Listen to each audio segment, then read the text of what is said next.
Good afternoon. If you remember that table about the social institutions and their interactions, then after we have finished the theme of the institution of the family, its role and interconnections with all the other social institutions, it would be logical to move on to considering the institution of statehood, its interaction with society, with economy, with the biosphere. But it so happened that this lecture fell on February the 10th, and this circumstance somewhat changed our plans. The fact is that yesterday was February the 9th.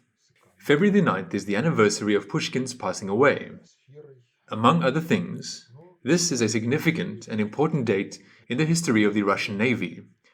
On January the 9th, 1904, at Chemulpo, the cruiser Varyag and the gunboat Koryets entered into an unequal battle with the superior forces of the Japanese Navy, namely 6 cruisers, one of which was armored and alone in principle surpassed Varyag with 8 destroyers. It is significant that none of the federal channels mentioned this date, this event yesterday. Therefore, I decided that in today's lecture we will turn to the theme of history. One aspect of the hybrid war is the falsification of history. This is done in order to demoralize the enemy, in order that his heroes, people in his history worthy of respect, are presented to descendants as non-entities, scoundrels, fools, and scoundrels and fools are elevated to the rank of worthy people, in some cases to saints, and are made a model to follow. For such events, what is now commonly called the Overton Window is used. The Overton Window is a certain sequence of actions that enables one to change the crowd's perception of certain events to the exact opposite within a more or less long period of time. The same thing is also done with history. At the first stage, some historical events are consigned to oblivion. They are consigned to oblivion simply by not being mentioned in the mass media, by removing the mention of them from history textbooks. When this period of non-mentioning passes, if the orderers of the process have a need for this, they again begin to have it mentioned in mass media, history textbooks. But it's mentioned not in the same way as it was mentioned and meaningfully comprehended by contemporaries in earlier times. As a result of such manipulations, we have Kolyas from Urengoi. This is already the personification of a whole layer of our compatriots who do not know and do not want to know a reliable history, do not want to know the details. They use some empty forms. When an event is mentioned and some explanation is given to this event like good, bad. Yesterday on the internet I came across the confession of a young lady who in 2013 mocked the memory of General Karbyshev, whom N. Mikhalkov, film director, not so long ago called a sheep. The young lady from the show Comedy Woman says that when she was allegedly joking about Karbyshev, she thought that Karbyshev was a fictional character of jokes, but not a real historical person, not a hero of the Soviet Union. And now she allegedly regrets what happened. But even if she is not lying, then there are many such people who really do not know history, and no matter whom you ask our compatriots about those who did something in the past, something significant for the country, significant both in the aspect of development and in the aspect of degradation, the majority of young people have no idea about this, and then we wonder where that comes from, why life is the way it is. In order to understand how the technology of falsifying history works, you need to go into the details of historical events. And going into the details of historical events is boring for many, because it's necessary to delve into facts that were relevant 50 or 200 years ago, and which are not relevant now. But if you delve into them, you can understand why historical events happened this way, but not otherwise. And today, I simply want, using the example of the events of Chemulpo, which took place at the beginning of the Russo-Japanese War, to show how modern historical falsification can be exposed. Therefore, today's lecture will be boring for many, because there will be all sorts of technical details that relate to the military shipbuilding of the early 20th century, the late 19th century, to the naval affairs of that era, to the tactics and strategy of war at sea of that era, which now are absolutely irrelevant and far from the life interests of the overwhelming majority of the crowd. If we talk about history, then behind the word history, in fact there can be at least two concepts. History as such, i.e., It is a set of all the biographies of people who have ever lived on Earth, in all the details and particularities in every one's life. It is clear that history in this quality cannot be the subject of historical science. This is the lot of the Almighty, who knows history in this quality as the totality of the biographies of all people. The second thing that can stand behind the word history is that which is commonly called historical science. Historical science generates a certain conception of the historical past, and the conception of this historical past is a certain selection from the entire set of the biographies of people who have ever lived on the earth. Well, since there can be many such selections, this circumstance leads to the question: in what cases can one selection be recognized as scientifically consistent, historically reliable, and another selection, if there are no deliberate fictions, is, after all, not scientifically consistent? If we turn to the legacy of Vasily Osipovich Gluchevsky, one of the most intelligent historians of the late 19th, early 20th centuries in Russia, he believed that historical science should give a person, society, an understanding of the historical process. I draw your attention to the fact that we are talking about the historical process. But historical facts are simply illustrations to show the historical process.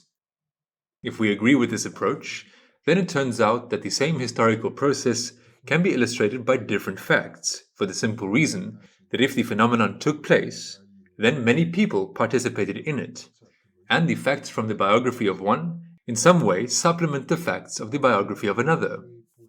Therefore, if some new facts fit into the conception of history that is presented by the historical science, then it's good. If some facts appear, and they don't fit into this conception, this means that it is necessary to study the facts in order to understand whether they are reliable or not, and it's necessary to change views on the conception of the flow of the historical process, because a new conception must accept these new facts. They must find their organic place by presenting some other facets of the historical process. Therefore, history as a narration about facts without their interconnections, without evaluating them, without correlating them with objective laws and patterns that govern the life of human society, is not a science. And history that narrates about the historical process in one way or another, referring to these objective laws, showing their manifestations in the life of society, even perhaps without naming these objective laws, is nonetheless more scientific, even with a smaller number of facts that it provides, than just a text full of facts without their interconnection. And here are three disciplines: sociology, politology, and history. This is a single complex of social sciences. In this complex, sociology should give an understanding of the objective laws and patterns of the life of human society.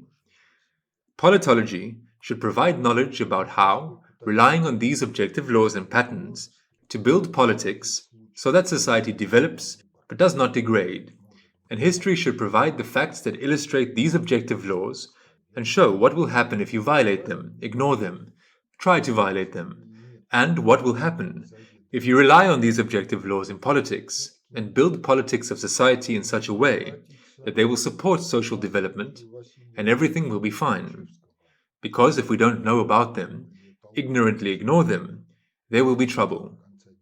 If our geopolitical opponents, competitors, know about them, and in a hybrid war somehow cause processes in our society that lead to ignoring and violating these objective laws, we will suffer damage.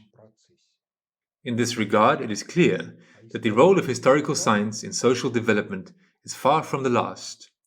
If historical science gives a certain understanding of the flow of the global historical process, the flow of national historical processes, regional historical processes, covering many peoples living in certain regions, then in fact, there is a certain canon of the version of history, if you like, a standard. In the Soviet Union, in the Soviet era, there was such a standard. Moreover, it was quite multi-leveled. The first level is history for everyone. They are history textbooks, popular science books on historical themes. Yes, they gave an understanding of the historical process in minimal detailedness, which the average person who does not actually exist, without difficulty and in passing, could master. Therefore, in Soviet times, everyone knew who Kardashev was, what he did, and everyone knew a lot more. The next level of the standard or canon is information for specialist historians who specialize in some particular aspects of society, economics, art, system of education. They know the detailedness of these narrow directions, and we must pay tribute to the fact that Soviet historical science rarely lied directly. One such deceitful passage in Soviet historical science is the 12-volume World History, published in the late 1950s and early 1960s by the USSR Academy of Sciences. There, when it comes to the Bible, everything is generally good. But when it comes to the Quran and the Muslim culture with references to the Quran, this 12-volume book contains statements that are directly opposite in meaning to what is said in the Quran itself. And this despite the fact that the authors who wrote could not have been ignorant of the content of the Quran simply because they were historians. Many knew the Arabic language, the language of the Quran. That is, there was a certain social order, and apparently an order of the supranational level, which was implemented through the Academy of Sciences, for the simple reason that crowd elite societies are always permeated with some ideological and political mafias. These ideological and political mafias, the circle of their interests is not the drug and porn business, not money as such, operate at the level of the second, third priorities of the generalized means of governance, rarely rising to the level of the first priority. In European civilization, such a mafia is Freemasonry. And in our country, the State Security Committee, the KGB, that did a lot on the theme of defending the fatherland. The only thing that it didn't do was to have success in the fight against Freemasonry, as it is believed it simply does not exist, or exists as a kind of collection of strange customers. Someone collects butterflies, someone collects stamps, someone is engaged in some kind of marvelous perfection. But such a thing as falsification of scientific knowledge in all fields, and above all scientific knowledge of a social scientific character, cannot flow as a spontaneous process.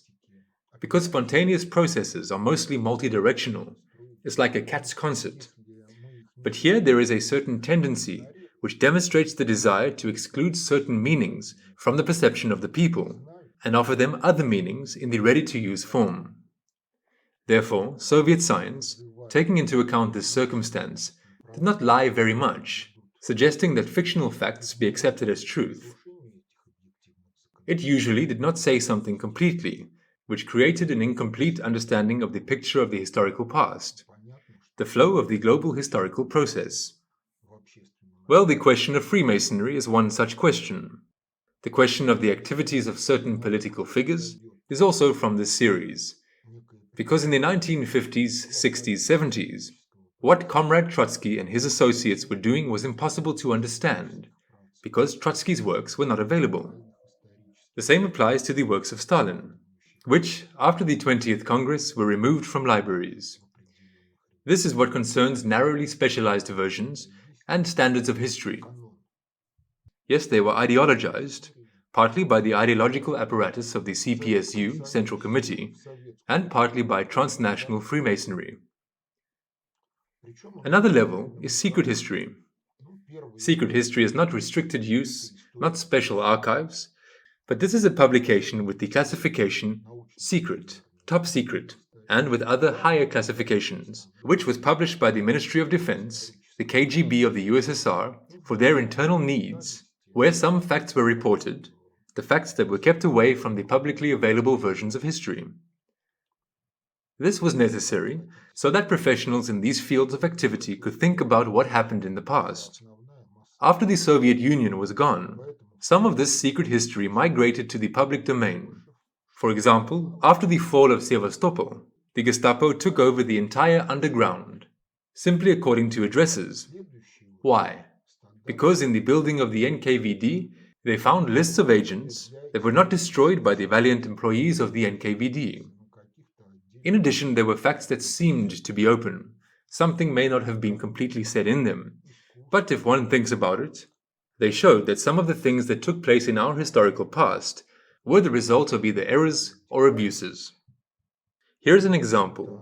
The Soviet history of the war told us a lot about the fact that the T-34 was the best medium tank during the Second World War. But at the same time it is hushed up that when the Tiger tank appeared, It turned out that the T-34-76 was first of all defenseless against the Tiger. Its armor was very weak. And secondly, its short gun, already small bore by 1943, was not able to penetrate the armor of the Tiger at the battle distances that were accepted. Therefore, the best medium tank of the Second World War was the T-34-85, according to many experts. But the T-34-85 appeared about 2 years later than it should have appeared if everything had been fine in our domestic governance. Also, everyone knows that the Lavochkin LA-5 fighter was a very good fighter, but few people know that there was the Gudkov GU-82 fighter, which was tested at the Flight Test Institute back in the autumn of 1941, and in fact, it was an analogue of this very LA-5, since the LA-5 was based on the LAGG-3 fighter glider, which by that time was obsolete. The M82 engine was also inserted into the GU-82, and in fact the fighter, an analogue of the LA-5, could have appeared on the fronts about 6 months earlier than the LA-5 appeared, if not for some processes in the People's Commissariat of the Aviation Industry and the People's Commissariat of Defense, due to which the GU-82 did not go into mass production from the beginning of 1942. This is what concerns the peculiarities of the historical science of the Soviet period. After the USSR ceased to exist, the Soviet canons lost their significance, and the formation of new standards, the presentation of historical information, the formation of a new conception of history began. This is done in different ways. On the one hand, hired historians write books in which they hush up some facts, emphasize other facts, but in a number of cases, they invent facts, or facts that really took place in the past, they declare fictional. One of the recent examples is the campaign on the theme that the feat of the Panfilovites did not really happen, that it was an invention of the main political governance of the Workers' Peasants' Red Army. Those who are interested in this question can find information on the internet that says that the feat did really happen. If it had not been for these 28 Panfilov heroes, the Battle of Dubosyekovo, the Battle for Moscow, would have looked completely different. The feat of the crew of the Varyag and Karyets. This is also one such historical episode, which is now at the stage of consignment to oblivion, in order to present it later as a falsification. In Soviet times, it was believed that the Battle of Chemulpo was a feat of the Russian seamen. There were no alternative views on this event in the Russian language sources available on the territory of the USSR, but there were foreign editions in the libraries. In one of the English books on the history of the Navy, one of the chapters was devoted to the Russo-Japanese War. Of course, the attack on Port Arthur, the Battle of Chemulpo, Tsushima, all this was described from the point of view of the British, who, in the Russo-Japanese War, were de facto allies of the Japanese and the curators of the Japanese. In such a book, at the beginning of the 1980s, I read that during the Battle of Chemulpo, Varyag did not achieve a single hit on Japanese ships. The Japanese had no losses at all. In post-Soviet times, revisionism of history went on wide roads, including the theme of the Battle of Chemulpo. There is such a Vitaly Dmitrievich Datsenko. In the old days, he graduated from the higher naval school named after Frunze.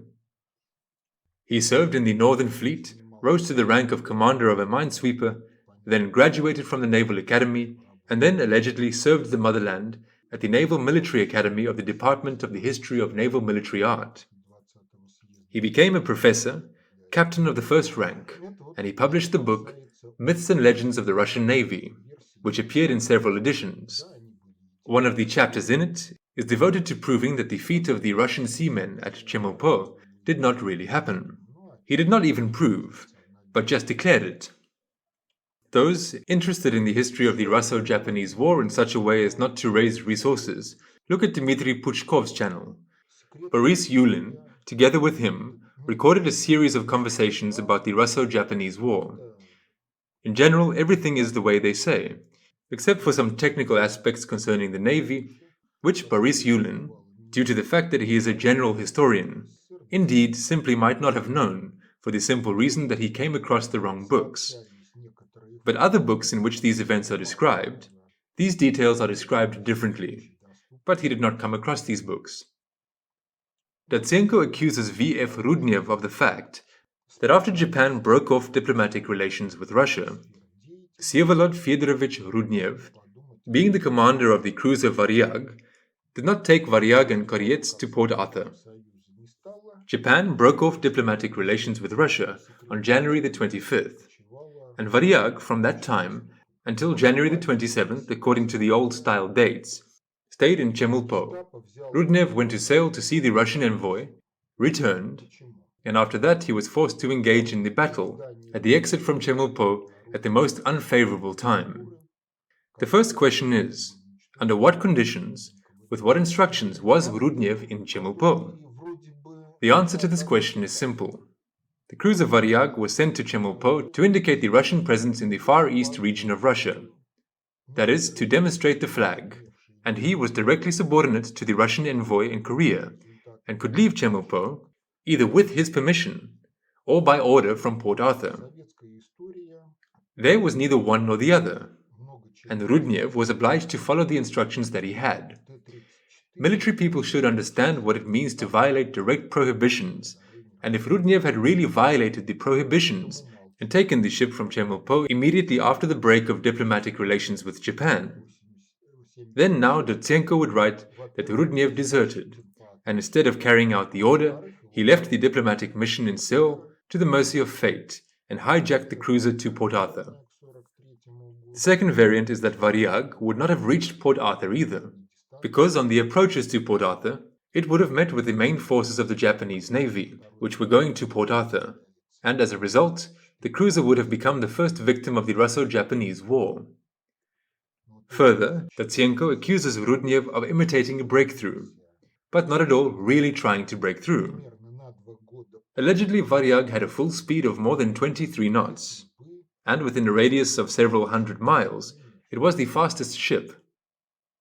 The speed of over 23 knots was more than the speed of the Koryets by 10 knots, so the Koryets should have been destroyed.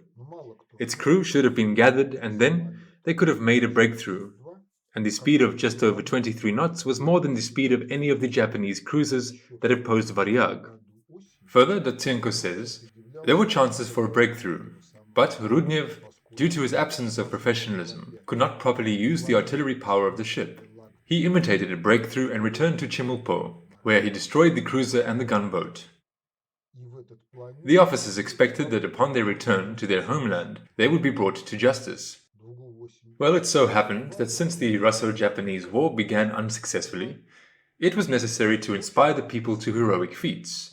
The event at Chemulpo was elevated to the rank of heroism, a heroic feat, and Rudnev was made a national hero. But if everything had been honest, he would have had to stand before the judge.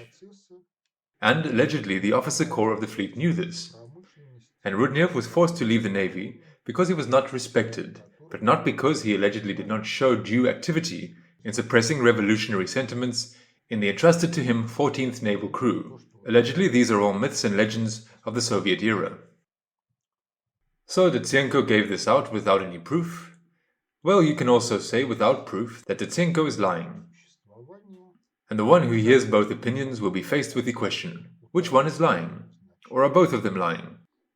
Now we will study in detail the question of what precisely was in Chemulpo, and why it was like this, but not otherwise. This is how the cruiser Varyag looked. This is a colorized photograph. The cruiser is still in America, where it was built before leaving for Russia. That is, it is still in the shipyard, but it has a Russian jack and a Russian flag. This is the commander of the gunboat Koryets, Grigory Pavlovich Belyaev. This photo was taken after the battle. He is a captain of the first rank. At the time of the battle, he was a captain of the second rank. This is the gunboat Koryets. Koryets was armed with two 8-inch guns and one 6-inch gun at the stern. The two 8-inch guns were located in the bow, on the protruding parts which are called sponson. Both of them could shoot in the bow direction, and only one could participate in the side salvo depending on which side. Varyag was built in America, and on tests it really achieved a record speed for its time of 24.5 knots. The commander of the battleship Retvizan, which was also built in America, took part in the tests and wrote that if the rudder had been used properly, Varyag could have exceeded the 25-knot speed limit. Well, at first glance it seems that Tatsenko is right, but everything is in the details. Of the new ships that entered service in the first 5-year plan of the 20th century in Russia, all of them were either built abroad or built in Russia according to projects developed abroad. The cruiser Varyag is one of these ships. In order to build a ship, the builder must know what the customer wants. Varyag was designed and built according to a technical assignment developed by the Russian Marine Technical Committee in 1898. Varyag belonged to the class of so-called armored cruisers. Here is its cross-section. You can see that inside, the lowermost deck is not horizontal, but there is a horizontal section, and there are side slopes that go to the side and adjoin the side below the level of the waterline. That is, this is that very armored deck. This is the main means of protection of ships that belonged to the class of armored cruisers. This armored deck stretched from bow to stern. It protected artillery cellars, boiler rooms, engines, steering gear directly, and in fact, it protected from flooding the compartments around it. While maintaining the integrity of the armored deck, it ensured the ship's buoyancy. Moreover, pay attention to number 12. You see a small empty space along the side. These are the so-called cofferdams. According to the original design, they were supposed to be filled with cellulose, and in case of damage to the outer side by shell fragments, the inner bulkhead of the cofferdam should be intact, and the cellulose should not allow water to fill the space. That's all that concerns the protection of armored cruisers. The scheme of armor looks like this. That is, you see the armored deck shaded in the lower part. You see the smokestacks rising above it, and another armored object is the conning tower in the bow. The artillery is all Baer. This is typical of all armored cruisers of that era. But Russian armored cruisers were a kind of exception. In what sense? The main task that was assigned to the cruisers of that time was to intercept enemy trade. That is, what the cruiser had to do was to seize the enemy's merchant steamship or sailing ship, or sink it. And for this, a cruiser with a displacement of about 3,000 tons, a maximum of 4, was quite enough. Such were the majority of ships of the class in that era in the French, German, English navies. This seemed not enough to our Marine Technical Committee, and they wanted a cruiser with a displacement of 6,000 tons, which would be superior in armament to armored cruisers of other countries. In the end, we got this.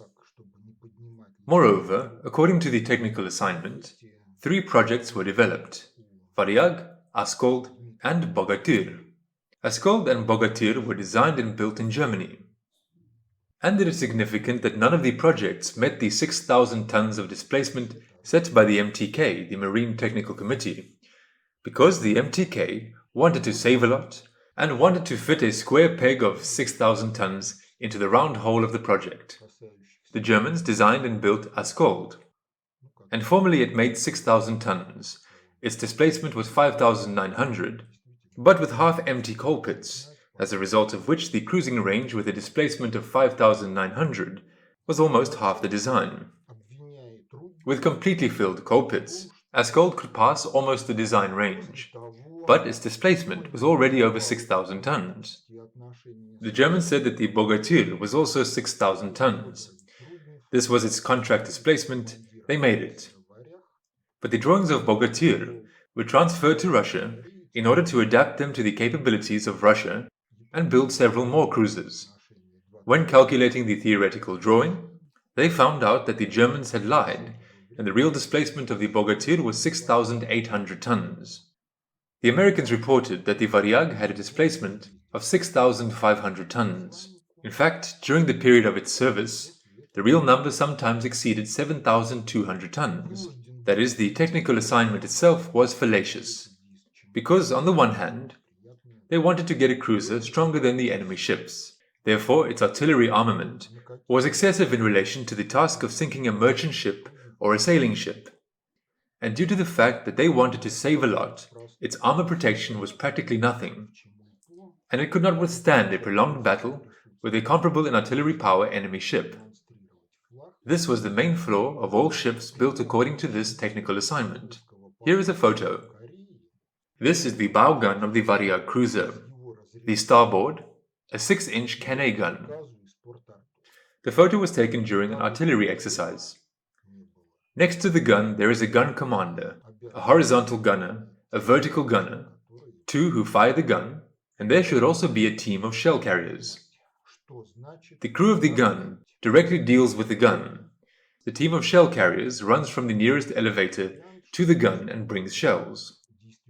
But in order to understand what it is, you need to know that the weight of a 6-inch shell for this weapon was around 40 kilograms. The charge, that is, the cartridge case with gunpowder, weighed a little less than 20 kilograms. The technical rate of fire of this weapon is 5 to 6 rounds per minute. That is, the people have to run. Now imagine that a 6-inch or 8-inch artillery shell explodes in the field of view of the camera that took the shot. Usually, films show people flying after such explosions. But in reality, it turns out that a person has inertia. He does not fly anywhere. The shock wave simply contuses him. Therefore, after such an explosion, even if the weapon is not disabled, everyone who is there, in the field of the view of the camera, are either killed, wounded by shell fragments, or contused. In other words, their combat capability drops sharply, and it's unlikely that after that they are able to maintain the rate of fire of 5 to 6 rounds per minute. Now look at the white cylinder in the background on the right side. This is the conning tower of the cruiser. Above this cylinder there are openings, conning tower viewports. Their height is 305 millimeters. That is, a 6-inch shell can fly in there without brushing against anything. A 12-inch one, of course, will brush against the edges of the viewport. But it's another feature that's interesting here. The roof of the conning tower, it hangs like a mushroom head over a mushroom stem, over the cylinder. This means that in reality the opening, its maximum width between the roof and the top edge of the walls of the conning tower, is greater than 305 millimeters. And the mushroom-shaped roof is actually open for all shell fragments that fly into the opening. And they will ricochet into the conning tower, and in there should be the ship's commander, senior artillery officer, navigator, helmsman, horner and drummer, because in those days there was no ship broadcast and commands were given with a drum and a horn, for one side with a horn, for the other side with a drum. Above the conning tower there is a flying bridge. The bridge is bare. On the right wing of the bridge, among other things, there is one of the rangefinder stations. That is, the place from which the distance to the target is determined, the heading angle to the target is determined, after which these data are transmitted to the gun crew in a centralized manner. There are several such rangefinder stations on the cruiser. This rangefinder station, which is in the photograph, is one of the main ones. During the battle, it was destroyed by one of the first hits, as a result of which the crew of the rangefinder station, led by midshipman Alexei Mikhailovich Count von Neroth, died. Well, this is not all, because if you look at the conning tower, then in the scheme it looks like this. That is, there is an armored contour, cylinder. There is a gap in this armored contour. It is facing the stern of the ship. Against this gap in the armor contour, there is another armor plate. This is the scheme for the conning tower of the battleship Oryol after the battle. One of the 203mm shells hit the armor plate and tore it off the mount, although the shell did not go inside the conning tower because it was a high explosive shell.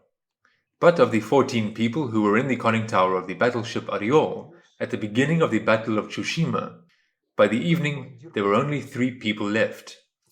The commander was mortally wounded, and of all the equipment that was in the conning tower, only the steering wheel was operable. The rangefinders, the voice pipes, and everything else were destroyed by shell fragments.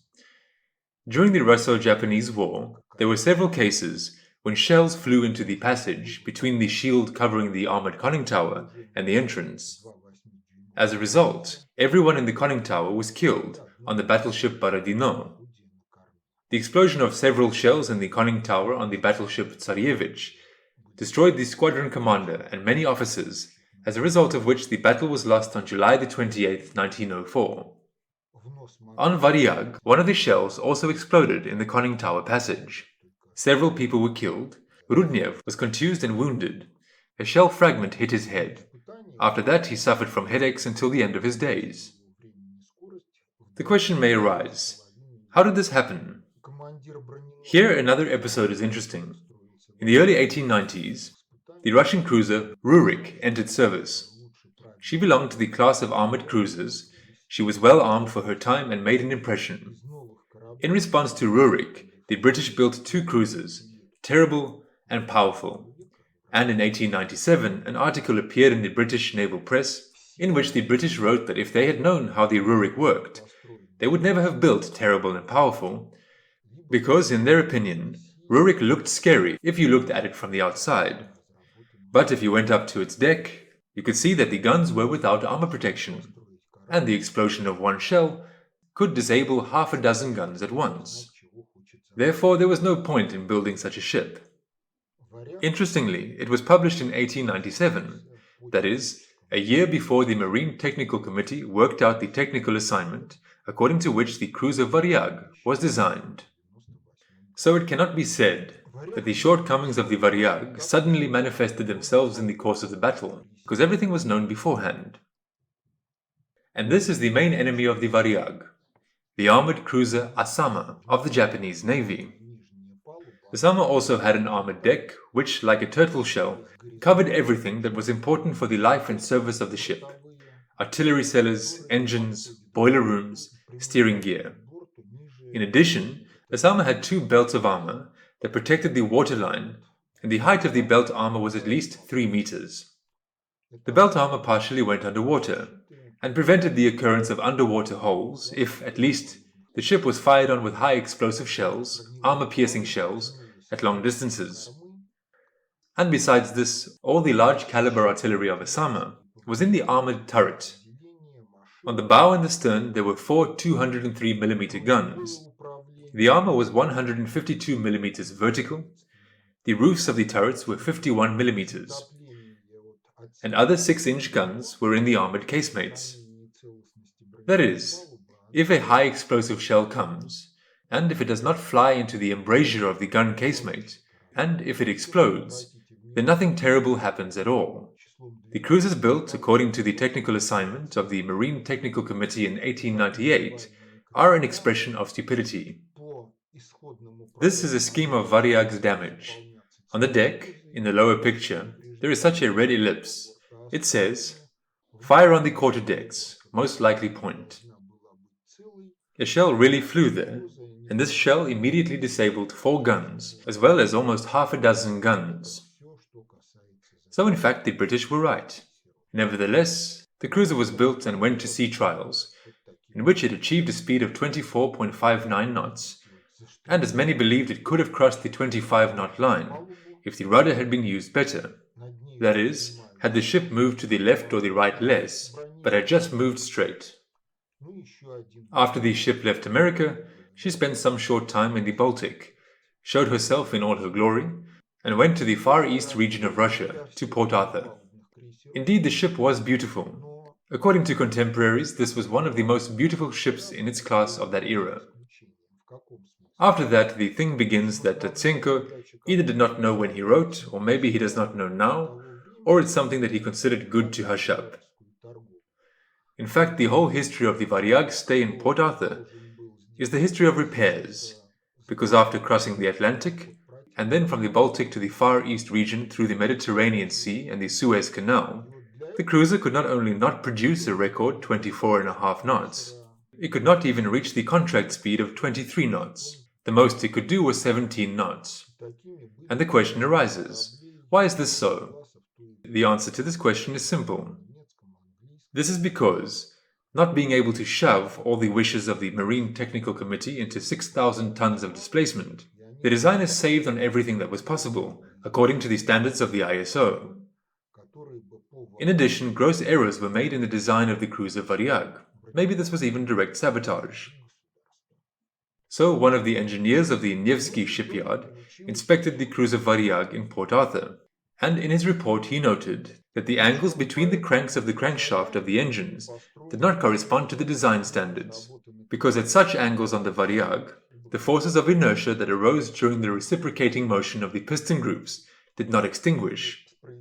That is, the engine mechanisms were designed incorrectly, and the inertial forces that occurred during their rotation caused loads on the bearings greater than they could have been with the correct design. It is impossible to know what the angles were between the cranks on the Varyag, but it's believed that a 4-cylinder ship's steam engine should have 90-degree angles between the cranks, that is, 4 cylinders every 90 degrees, the whole circle. Yes, the Varyag showed a speed of 24.5 knots during the tests, but full speed for warships is a very rare mode. This is a test of the technical condition of the ship, and in combat conditions, when the tactical situation requires, the ship also makes full speed. And most of the time a warship moves at a so-called economical speed. For the cruiser Varyag, the economical speed, as well as for other ships of that era, was 10 to 12 knots. And then it turned out that at an economical speed, 2 of 4 low-pressure cylinders, Varyag had 2 4-cylinder steam engines, each one had high pressure, medium pressure, and 2 low-pressure cylinders. Steam first passed through a high-pressure cylinder, then it went into a medium-pressure cylinder, and then it went into 2 low-pressure cylinders. So, 2 low-pressure cylinders at the economical speed did not receive as much steam as they needed, and therefore, so that their piston groups could move, they took about 70 horsepower produced by the other 2 cylinders. This led to the fact that the crankshafts, correspondingly, the propellers during one rotation, rotated with acceleration, then with deceleration, and this also generated additional loads on the bearings. But that is not all. Although kinematically, a steam engine is similar to a 4-cylinder automobile engine. Structurally, however, it differs from it. It has no engine block and no crankcase. The construction is based on an engine frame. It is a rectangular contour with crossbars. It was either cast or riveted from steel profiles. The crankshaft was laid in the engine frame. There were places for bearings. Beds or columns were installed on the engine frame, which carried the cylinders. A steam distribution mechanism, reverse mechanisms, and the strength of the engine frame was set on the fact that the engine frame had to ensure the assembly of the engine in the workshop and transporting of it as a whole to the ship. On the ship, the engine frame was attached to the engine foundation, which was already a part of the whole set elements. There were 2 engines on the cruiser Varyag. They were located in the engine room between the 4th smokestack and the mainmast. The length of each engine was about 10 meters, and the length of the ship's hull was about 130 meters. The power of each engine was 10,000 horsepower. But since it was impossible to shove the unshovable fancies of the Marine Technical Committee into 6,000 tons, the builders saved on the hull, and the hull of the Varyag was in fact flimsy. The foundations under the engines were flimsy. This led to the fact that in the sea on waves the hull of the ship bent, deformed. The foundations under the engines deformed. Together with the foundations, the engine frames deformed. The crankshafts were located in them, and the load on the crankshaft bearings increased. As a result, when the engines of the Varyag were examined in Port Arthur, a year after it was built, it turned out that the crankshafts sagged. That part of the beds that carried the cylinders were deformed. As a result of this, the design kinematics of the movement of the engine's parts was disrupted. And due to the result of backlash, the engines worked with a knocking, and at travel speeds of 17 knots and higher, the engine parts were heated in such a way that, in particular, the bearings, there was a threat of melting the bearings. Well, imagine what will happen if the bearings in the engines melt on the move. Well, that is not yet all. Since the designers saved in ISO on everything they could, the cruiser Varyag had very specific steam boilers, Niklos steam boilers. With the same steam output as the most common boilers of the Belleville system, Niklos boilers were somewhat smaller and lighter, so they ended up there. But in Niklos boilers there was such an element, a cast steam manifold in which all the steam produced by the boiler was collected. Well, as for casting, you should know, casting is a quite delicate technological operation. If the metal is of a poor quality or the technology is violated, then cast structures are more fragile than welded or forged ones. Therefore, Niklas boilers had a higher accident rate than Belvo boilers. This accident rate was expressed in two ways. Either the rupture of hot water pipes, this is a relatively harmless accident, or the rupture of the steam manifold. The rupture of the steam manifold was expressed in the fact that steam went into the boiler rooms at a temperature of about 300 degrees. Boiling water was thrown out from the boiler, burning coal and hot slag were thrown out of the furnace.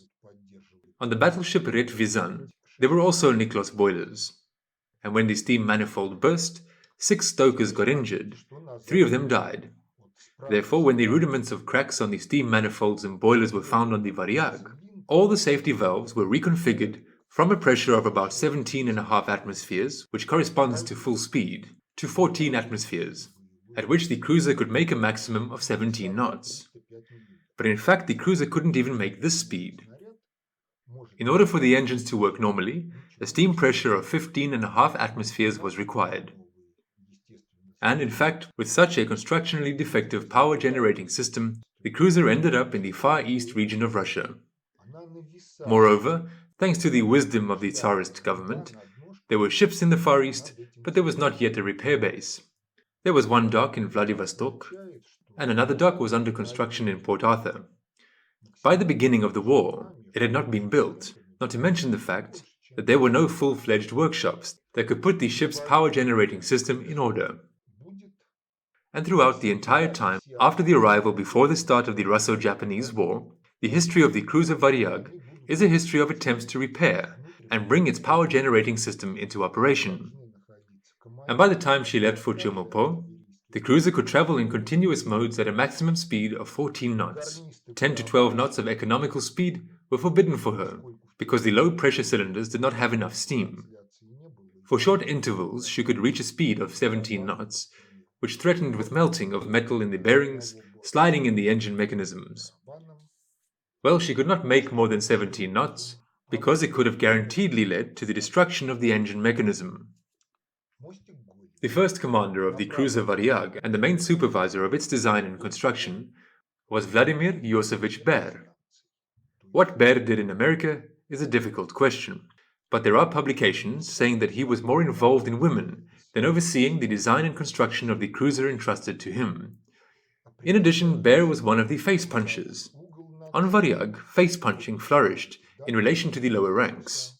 Baer left Varyag after he had brought the team to almost a riot. It so happened that during the raising of a boat with the davits, the boat collapsed and sank. Admiral G.K. Stark arrived on the Varyag. The team was lined up to go to the front. Then the order followed. Those responsible for the sinking of the boat, 3 steps forward. The whole team took 3 steps forward. The admiral turned around and left the cruiser. After that, Baer was removed from the position of cruiser commander and went to St. Petersburg. By this time, Vsevolod Fedorovich Rudnev was the deputy commander of Port Arthur. In this position, he was undesirable to many. First, he was not mercenary-minded, and corruption under him could not flourish, as well as some would have liked. Secondly, he identified the Japanese-American intelligence resident, and the Japanese-American intelligence resident was a courteous person and was welcome to many houses in Port Arthur. Therefore, the identification of the courteous, good person as a resident was unpleasant for many bosses. Moreover, he had provided some services. And as a result, Baer's removal from Varyag was the reason to get rid of Rudnev as one of the leaders of Port Arthur. Rudnev took over Varyag in 1903. Naturally, he knew about the terrible state of the ship's power-generating system. Naturally, he knew about the defenselessness of the cruiser's artillery and its personnel, knew about the absence of belt armor, and knew a lot more, because by this time he had had 2 round-the-world voyages and a lot of whatever else. Rudnev was not one of the face punchers. He saw in the seamen the same people as himself. In fact, he rose to the rank of Batyr, the informal rank of an officer who deserves great respect from his subordinates. And one of the first orders was a ban on officers to hit low-ranking seamen, a ban on face-punching. But this ban was considered an empty formality. And a senior officer on the cruiser Varyag then beat a seaman. Rudnev wrote off the senior officer from the ship. A new one came. The new senior officer also beat a seaman. This was not written off, but explanatory work was needed. In fact, with the arrival of Rudnev, the officer's face-punching on Varyag was over. Actually, he took care of the team. There was such a case where he was going around the cruiser, and in one of the lower rooms, he found a group of seamen who were engaged in what is now commonly called kettlebell lifting. Having seen the commander, the seamen were frightened, but Vsevolod Fedorovich Rudnev said that such things had to be done on the upper deck. And in order not to ruin the deck, it was necessary to take hemp mats from the boatswain. Time and place were allocated for this. In addition, he encouraged the seamen to master literacy, because at that time, 85% of the private corps could neither read nor write. The next question is, why did the cruiser end up in Chemulpo? It is clear that with such a defective power-generating system, the ship was not suitable for combat service. And since Russia got into the sphere of colonial interests in Japan and Korea, and this was the reason for the Russo-Japanese War, it was necessary to show the flag in Korea. And the cruiser, useless for the squadron, was sent to demonstrate the flag. I have already said that Rudnev could not leave Chemulpo on his own initiative, since this would be a violation of orders and direct prohibitions. Among the military there is no one who does this. Such cases are extremely rare, and they all end up in investigation of the causes. The fact that the ship was a hostage of the situation he undoubtedly understood, even before leaving for Chemulpo. Well, the situation was proposed on the morning of January the 27th. A Japanese ultimatum was received. Either you go to sea, or we will enter the roadstead, and there will be a battle on the roadstead. Ships of other fleets were present at the Chemulpo roadstead. English armored cruiser Talbot, weaker than Varyag, Italian armored cruiser Elba, also weaker than Varyag, French armored cruiser Pascal, somewhere around 4,000 tons, a good cruiser, namely as a trade interceptor cruiser, also weaker than the Varyag, and an American gunboat called Vicksburg. The entire international squadron declared its neutrality in the Russo-Japanese War, and did not interfere with the landing of Japanese forces in Korea, which took place on the night of January the 27th. The Japanese assured everyone that they would not fire on the roadstead. Therefore everyone, even the Russians, could be safe.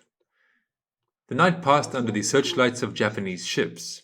The team of the Varyag guns stood at the guns ready to open fire. What happened next? At 11:20 the cruiser weighed anchor. The gunboat Koreets followed her. At 11:45 a.m., a Japanese squadron was spotted, and a signal to surrender was given by the Japanese flagship cruiser.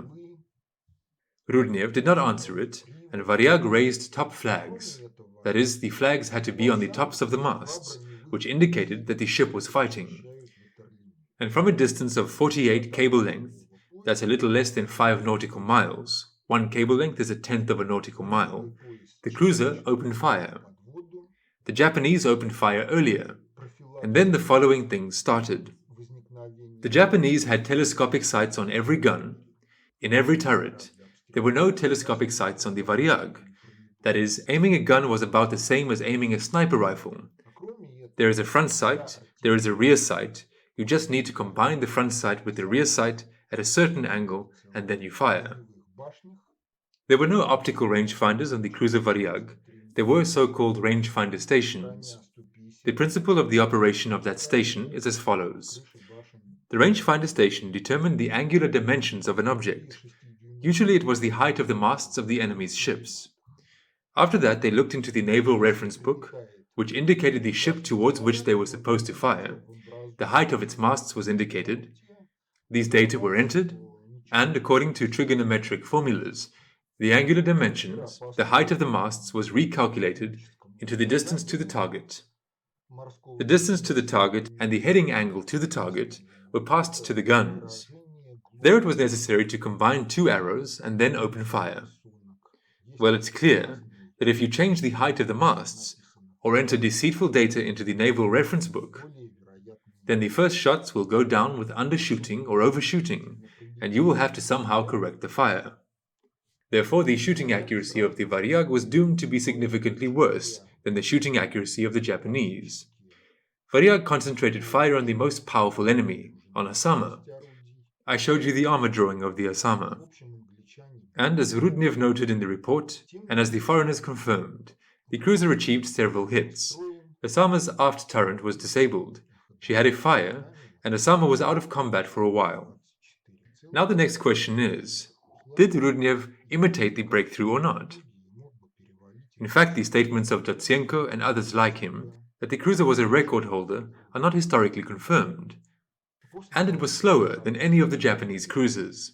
That is, it could have broken through if at this speed it had been completely armored so that the Japanese could not pierce it. But that's another story. The cruiser Varyag was sailing along the narrow fairway at a speed of 7 knots. That is, it is less than the speed at which it could actually travel, and less than the speed at which the gunboat Koryets could move. Why? In principle, Dotsenko should have understood this himself, since he is a graduate of a naval school, and he himself commanded, albeit a small one, but a ship. The fact is that the fairway was in a zone of high-low tidal currents. The difference in height of the water level between high tides and low tides in Chemulpo, present-day Incheon, can reach 9 meters. Therefore, the tidal currents are very strong there. The ship was sailing in the fairway when the tide was low. Well, imagine a fast-moving ship enters the zone of the current, which is also fast. It quickly carries the ship to the edge of the canal, and she runs aground. The low tide continues. The ship can't get off the ground. And then the ship is shot like a target in the training ground, and it can't do anything. Therefore, the speed of movement of Varyag and Koryets along the fairway was determined not by technical circumstances, whether the ship was able to go faster or not. It was determined by the navigation situation. At a speed of 7 knots, both ships were confidently controlled. That is, they obeyed the rudder. And if the ship entered the current zone, then it entered smoothly but not quickly, and the navigational watch had time to react to the carrying away and avoid running aground. From the very first minutes of the battle, it became clear that the defenseless artillery, the defenseless rangefinder stations led to large losses in personnel and to the failure of the multi-purpose technical equipment of the ship. Therefore, after 15 minutes of the battle, due to its armor defenselessness, the cruiser lost a rather large number of combat-ready artillery. Rudnev was not a suicide, and he was not a murderer. Therefore, when it became clear to him that a breakthrough was impossible, and that he was also unable to inflict more damage on the Japanese, he began to turn right. During this turn, one of the shells pierced the unarmored side of the Varyag, below the waterline, and the flooding of boiler room number 3 began. It was suspended by closing the watertight doors and coal pits located along the sides, and the armored tube in which the steering gear was located was pierced. After that, the wheel in the conning tower of the ship was destroyed. Well, they began to control the ship manually from the tiller compartment, that is where the steering gear is located, according to the commands that came there through the voice pipe in battle conditions. When the Varyag began to retreat, the Japanese sent destroyers in pursuit. Asama tried to catch up with her. According to Rudnev, one of the destroyers was sunk while repelling the attack. Others did not pursue the Varyag. Asama stopped pursuit when the ship had entered the roadstead, and the shots of Asama could have damaged other ships of neutral countries which were there. By the time the Varyag returned to the roadstead, 3/4 of its artillery were not combat ready. Moreover, not all of the artillery was disabled by the Japanese. Some simply broke. The fact is that Varyag had 6-inch Cannae guns of the first series. They were characterized by such a feature that when firing at high elevation angles, at long ranges, distances, the recoil mechanisms sagged, and the vertical aiming drive gears were destroyed. After that, the guns could not be aimed at the target. They knew about this shortcoming. But before the start of the Russo-Japanese War, defective guns were not put in order on many ships in the Far East region. Therefore, in the first battles, the crews of not only Varyag, but also of other ships faced this problem. Koryets accompanied Varyag. Koryets entered service in 1887. That is, at the time of the events of Chemulpo, it was more than 15 years old. The artillery of Koryets was still firing black powder. The range of its guns was short, and after firing several shots at maximum ranges, The Karietes made sure that its shells did not reach the target and ceased firing. Therefore, if we talk about what happened in Chemulpo, then the answer to this question is simple. The bureaucracy of the Russian Empire, headed by Saint Nicholas II, threw 716 people into battle, whom it actually disarmed, because Varyag was in essence ceremonial, a combat sham ship, but not a true combat one. And the Karietes ceased to be a combat ship due to the fact that its artillery should have been changed to a new one before it was sent to the Far East region. What would have happened if Rudnev had not turned back to the roadstead near Yodomli Island? The ships would not have got to the reach. They would not have been able to approach the distance of a confident battle, guaranteeing the defeat of the enemy with direct fire, for the simple reason that having an advantage in speed, the Japanese themselves chose the distance, and they would not have allowed getting close to the direct firing range. Deprived of armor, the ship's artillery would have been disabled within an hour. After that, the cruiser would have been shot like on a training ground. To put it differently, neither Varyag nor Karietes could have inflicted real serious damage in the continuation of the battle. There are sites on the internet dedicated to this battle, including the participants of these sites playing games on maps. The possibilities of a breakthrough of the game on the maps are not shown. If we talk about who showed unprofessionalism and ineptitude in this situation, then the answer will be this: the Japanese. Judging by the first telegraphic reports of the Japanese about the battle, they did not expect Varyag to break through. They were preparing to accept Varyag's surrender. Therefore, they were waiting for the Varyag in the most convenient place, at the exit from the fairway to the reach. If the Japanese had been preparing for battle, they would have moved away from the fairway, would have allowed the ships to get to the reach, and then, taking advantage of the speed, they would have deprived them of the opportunity to return to the roadstead along this fairway, and would have sunk them on the reach, if not within an hour, then within 2. The more powerful Rurik, having lost control, was sunk 3 hours later. Therefore, if we talk about what Vsevolod Fedorovich did, then Vsevolod Fedorovich did everything right. He did not put the flag to shame. He was convinced that the ship was incapable of combat, which he knew beforehand, and incapable of combat through no fault of his own, but through the fault of the clever men from St. Petersburg, who made the technical assignment for the design. Thus he saved the lives of several hundred Russian seamen. In the battle about 30 people died, about 10 people died from severe wounds. More than half of those on the upper deck were slightly injured, about 90 people needed medical help. Upon returning to the roadstead, the Varyag raised the distress signal, and its crew was evacuated to other ships. Karietes was blown up, and its crew was also evacuated to other ships. The Japanese demanded that both teams be handed over to them as prisoners of war, but the international squadron sent the Japanese back to their original positions. They agreed that everyone would return to Russia, but they would not take part in the Russo-Japanese War, and this was actually done. Then there are reproaches against Rudnev on the theme that he destroyed the cruiser, so that the Japanese raised it a year later and put it into operation immediately after the end of the war. Well, what can I say? By and large, the cruiser was of no military value, and although the Japanese put Varyag into operation, this does not mean that they were satisfied with it. They used it as a training ship until they sold it to Russia in 1916. Second, it was the foreigners who asked not to explode the cruiser, the foreigners on whom the possibility of evacuating the crews of both the ships, the possibility of evacuation from the theatre of operations, depended. The explosion of the cruiser could have damaged the foreign ships. This was unacceptable.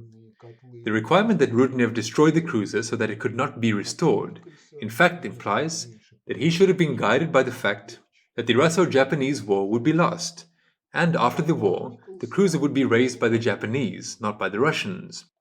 One can be such a seer, but still, this is from a series of assumptions and idle thinking. Nonetheless, there are alternative historians who replay the history of the past, including the events at Chemulpo. Well, it's clear that every normal patriot would like the cruiser to break through, and in the best version, single-handedly defeat this entire Japanese squadron. And therefore there are variants for what the Varyag should have been like if it had been designed by alternative historians. It must be understood that in order for the cruiser to break through, what's more, in order for the cruiser to single-handedly defeat the entire squadron, a qualitatively different ship should have appeared in Chemulpo. In order for a qualitatively different ship to appear in Chemulpo, the Marine Technical Committee in 1898 should have developed a technical design assignment which would have expressed adequate requirements for combat service of the ship and its combat use. In fact, this means they should have decided on a displacement of about 4,000 tons and made a good fighter against the enemy trade, because the armored cruisers Rurik, Rossiya, and Gromoboi were bad fighters against the enemy trade. As Admiral Makarov said, he prefers 12 cruisers of 3,000 tons rather than 3 cruisers of 12,000 tons. That is, the Vladivostok detachment consisting of Rurik, Rossiya, Gromoboi could not carry out a real naval blockade of Japan and disrupt its transportation to the Port Arthur area simply due to their small number, and again, the unsuitability of these cruisers for squadron combat due to their obsolescence. Or another variant. They should have designed a full-fledged armored cruiser, for example such as Asama, or better than Asama, but this is no longer 6,000 tons of displacement, but about 9 if not 10. To a displacement of 10,000 tons, it was possible to add very powerful weapons at that time, very good armor protection, an effective, good power-generating system that would have allowed the ship to really make a breakthrough. But if such a ship had existed, it would not have ended up in Chemulpo, because exactly what was sent to Chemulpo was that which was unsuitable for combat use, but suitable to demonstrate the flag. Well, it would have cost not 6.5 million rubles. Approximately this was the building cost of a 6,000-ton cruiser, but 9 to 10 million. The battleship in those days cost about 15 million rubles. In the Russian Empire there was money for balls, lackeys, beauties, Schubert waltzes, the crunch of a French roll, but there was no money to build an armored ship's conning tower on the training ground and shoot at it with various shells in order to see what would happen to it. Having seen what would have happened to it, they could have thought about what had to be done, how it had to be done, in order to make a conning tower from which one could stably and reliably govern the ship during battle. There was no money to make a model ship on the same training ground and shoot at it, to see what would happen to its artillery, mechanisms, personnel, how to armor them in the best way, so that the ship could conduct a battle and the impact of enemy fire on it would bring minimal damage. The money was for something else. Therefore, we come back to what I was supposed to tell you today. In order for there to be a different ship, a different technical assignment, a different statehood was needed, with a different policy concerning the cadre's base.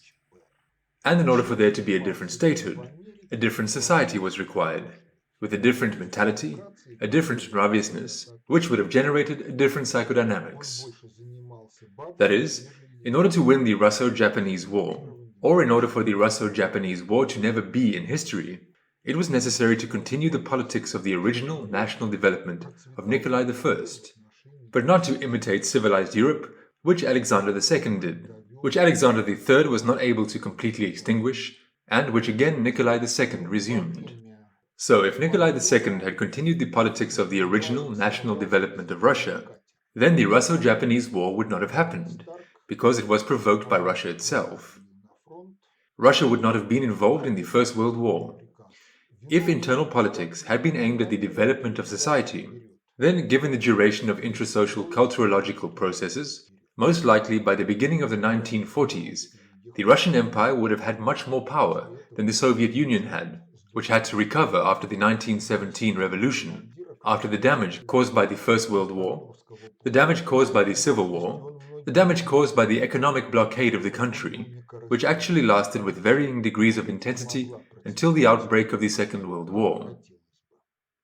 For quite some time I have been telling you various boring details from the historical past, which, in fact, are needed simply to show the process of exposing all sorts of declarative statements that our history was not what it was, that our heroes are in fact scoundrels, and that the scoundrels who set up the heroes for battle are saints and victims of the atrocities of the Bolsheviks. History is algorithmical. It is driven by the psychodynamics of society, which is conditioned by nraviousness, conditioned by the culture of thinking. If we turn to the psychodynamics of the society today, if we look at how the psychodynamics gave rise to the current statehood, how this statehood functions, then we can see a lot that is identical to what happened before the Russo-Japanese War and during it. But for this one has to read books, even good quality lectures about the history of that time, like Boris Yulin or Dmitry Puchkov's channel, are not enough. It is necessary to read the memoirs of people of that era. Read Veresayev about the Japanese War. Read Payback by Semenov. This is about the defense of Port Arthur and the Battle of Tsushima. Read the memoirs of Kravchenko, the doctor of the cruiser Izumrud. Read Kotsenko on the Eagle in Tsushima, and you will see that in Russia now, in many ways, there are the same nravious ethical worldview problems that were before the Russo-Japanese War. In order to resolve these problems, one should not rely on the goldfish or old man Hotabich, but one should concretely work with these problems and work effectively. And for this one should not be superficial, but one should know the details of both the social, scientific, technological processes of which we are contemporaries. One should know the details of our historical past, which are sometimes boring, like everything related to the structure, the quality of execution of that which became the cruiser Varyag, and went down in history.